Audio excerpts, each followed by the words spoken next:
मैं आपको इस वीडियो में सोमवार की व्रत कथा सुनाऊंगी।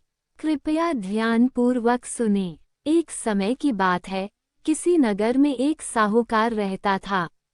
उसके घर में धन की कोई कमी नहीं थी, लेकिन उसकी कोई संतान नहीं थी। इस कारण वह बहुत दुखी था। पुत्र प्राप्ति के लिए वह प्रत्येक सोमवार व्रत रखता था और पूरी श्रद्धा के साथ शिव मंदिर जाकर भगवान शिव और पार्वती जी की पूजा करता था। उसकी भक्ति देखकर एक दिन मां पार्वती प्रसन्न हो गईं और भगवान शिव से उस साहूकार की मनोकामना पूर्ण करने का आग्रह किया।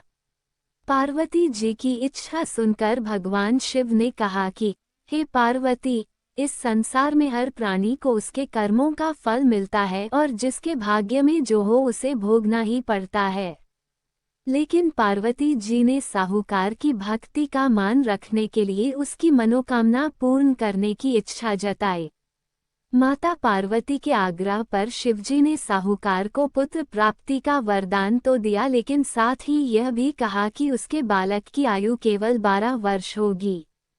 माता पार्वती और भगवान शिव की बातचीत को साहूकार सुन रहा था। उसे ना तो इस बात की खुशी थी और ना ही दुख। वह पहले की भांति शिवजी की पूजा करता रहा। कुछ समय के बाद साहूकार के घर एक पुत्र का जन्म हुआ। जब वह बालक 11 वर्ष का हुआ तो उसे पढ़ने के लिए काशी भेज दिया गया।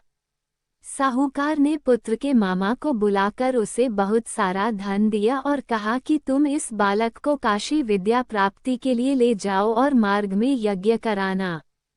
जहाँ भी यज्ञ कराओ वहाँ ब्राह्मणों को भोजन कराते और दक्षिणा देते हुए जाना।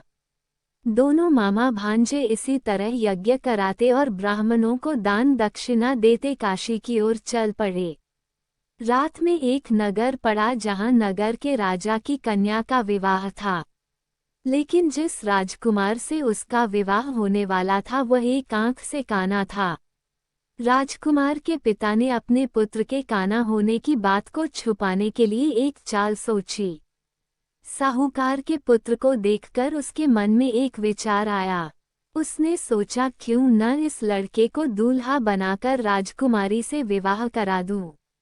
विवाह के बाद इसको धन देकर विदा कर दूंगा और राजकुमारी को अपने नगर ले जाऊंगा। लड़के को दूल्हे के वस्त्र पहनाकर राजकुमारी से विवाह कर दिया गया। लेकिन साहूकार का पुत्र ईमानदार था। उसे यह बात न्यायसंगत नहीं लगी। उसने अवसर पाकर राजकुमारी की चुन्नी के पल्ले पर लिखा कि तुम्हारा विवाह तो मेरे साथ हुआ है, लेकिन जिस राजकुमार के संग तुम्हें भेजा जाएगा वह एक आंख से काना है। मैं तो काशी पढ़ने जा रहा हूँ। जब राजकुमारी ने चुन्नी पर लिखी बातें पढ़ी तो उसने अपने माता पिता को ये बात बताई। राजा ने अपनी पुत्री को विदा नहीं किया, जिससे बारात वापस चली गई। दूसरी ओर साहूकार का लड़का और उसका मामा काशी पहुंचे और वहां जाकर उन्होंने यज्ञ किया। जिस दिन लड़के की आयु 12 साल की हुई उसी दिन यज्ञ रखा गया। लड़के ने अपने मामा से कहा कि मेरी तबीयत कुछ ठीक नहीं है। मामा ने कहा कि तुम अंदर जाकर सो जाओ। शिवजी के वरदानुसार कुछ ही देर में उस बालक के प्राण निकल गए। मृत भांजे को देख उसके मामा ने विलाप शुरू किया। संयोगवश उसी समय शिवजी और माता पार्वती उधर से जा रहे थे।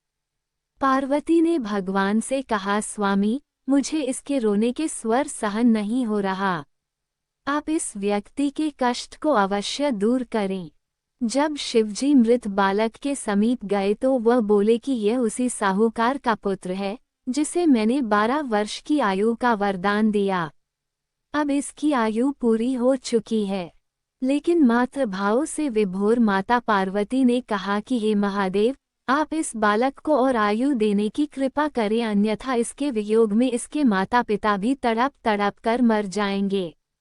माता पार्वती के आग्रह पर भगवान शिव ने उस लड़के को जीवित होने का वरदान दिया। शिवजी की कृपा से वह लड़का जीवित हो गया। शिक्षा समाप्त करके लड़का मामा के साथ अपने नगर की ओर चल दिया। दोनों चलते हुए उसी नगर में पहुँचे जहाँ उसका विवाह हुआ था। उस नगर में भी उन्होंने यज्ञ का आयोजन किया। उस लड़के के ससुर ने उसे पहचान लिया और महल में ले जाकर उसकी खातिरदारी की और अपनी पुत्री को विदा किया। इधर साहूकार और उसकी पत्नी भूखे प्यासे रहकर बेटे की प्रतीक्षा कर रहे थे।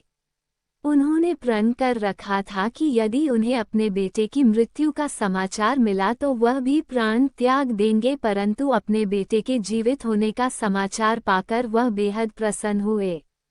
उसी रात भगवान शिव ने व्यापारी के स्वप्न में आकर कहा, हे श्रेष्ठी, मैंने तेरे सोमवार के व्रत करने और व्रत कथा सुनने से प्रसन्न होकर तेरे पुत्र को लंबी आयु प्रदान की है। इसी प्रकार जो कोई सोमवार व्रत करता है या कथा सुनता और पढ़ता है उसके सभी दुख दूर होते हैं और समस्त मनोकामनाएं पूर्ण होती हैं।